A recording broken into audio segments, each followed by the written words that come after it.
Sino po ang susunod po? Aba, kailangan po kayong magsalita. Ito na po ang oras. Opo.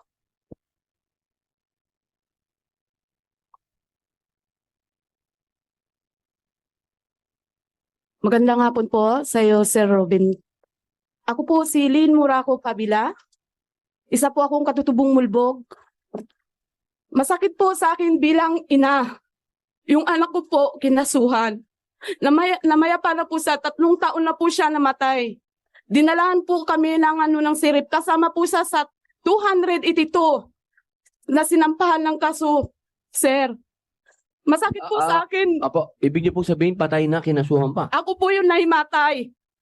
Yung kinasuhan po, ako po yun. Hindi ko po matanggap. Nung kinasuhan, pati po pala ngayon ng batas, kahit patay na, ginakasuhan pa rin.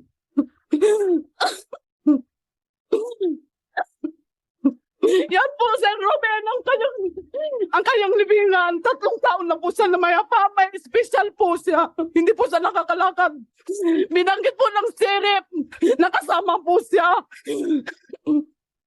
Hindi ko po matanggap na isang magulang na ganun po ginawa sa aking anak. 9 na taon po siya inalagaan ko. Pero kinuha po siya sa akin ni Allah. Hindi po siya nakakalakad. Kaya po ako lumalaban dahil sa kanya. Sister, siya po ay may kapansanan? Kapansanan po siya, hindi siya nakakalakad. Kinasuhan po? Opo, ito po, yung pagpunta ng serep, yung sa 282 po. Ilan po pati mga kabataan kinasuhan. Kasama po yung anak ko doon.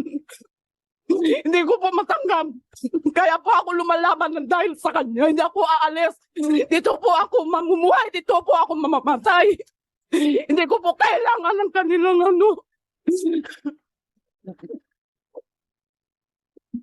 Yan lang po kailangan ko. Ang gusto ko po, sir, huwag sana po yung kasuhan kahit yung mga bata kinakasuhan. Ngayon po palang bata, kahit batay, kakasuhan pa rin para lang makaalis kami sa isla.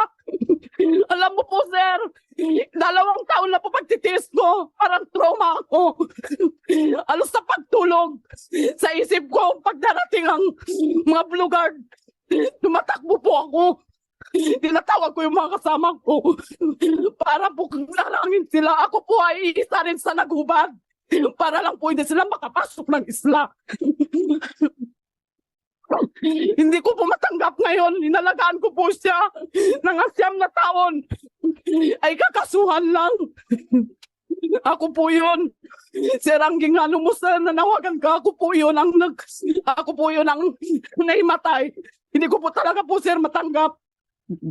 Kailangan namin po, sir, ang tulong mo. Kasi po 282 po kami, pati mga kabataan. Hindi lang po ang anak ko ang kinasuhan. Yung iba po namatay, may kaso din. Mawaan naman po kayo sa amin, sir. As wala na po kaming pahinga. Mabuti po dumating kayo sa amin. Ngayon po kahit paano maluwag-luwag na po ang kalooban ko. Kahit saan po ako pupunta, ay naririnig ko po yung wangwang, pagtawag po sa amin wangwang, yung binigay sa amin ng taga Maynila. Yun po ang ginapangawakan namin pag dumadating po yung kabila. Bigla ko lang po tinatawag ang mga kasama ko. Diyan na sila. Kailangan natin sila harangin para lang hindi makapasok.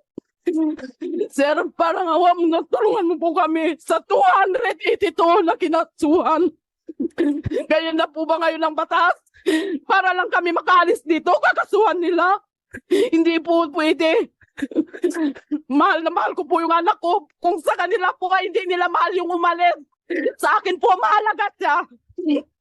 Para sa akin po, buhay sa buhat sa puso ko. Mahal na mahal ko po yung anak ko, sir. May masakit po sa akin talaga ng ginawa nila sa amin. Tulungan mo po kami, sir. Yun lang po.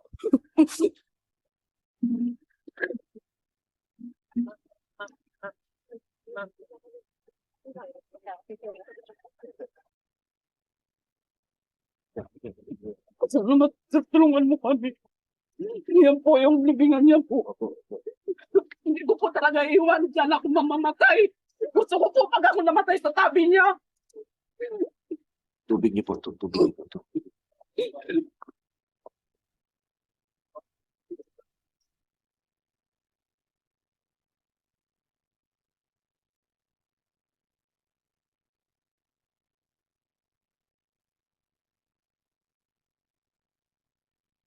Sino po ang susunod, mga kapatid?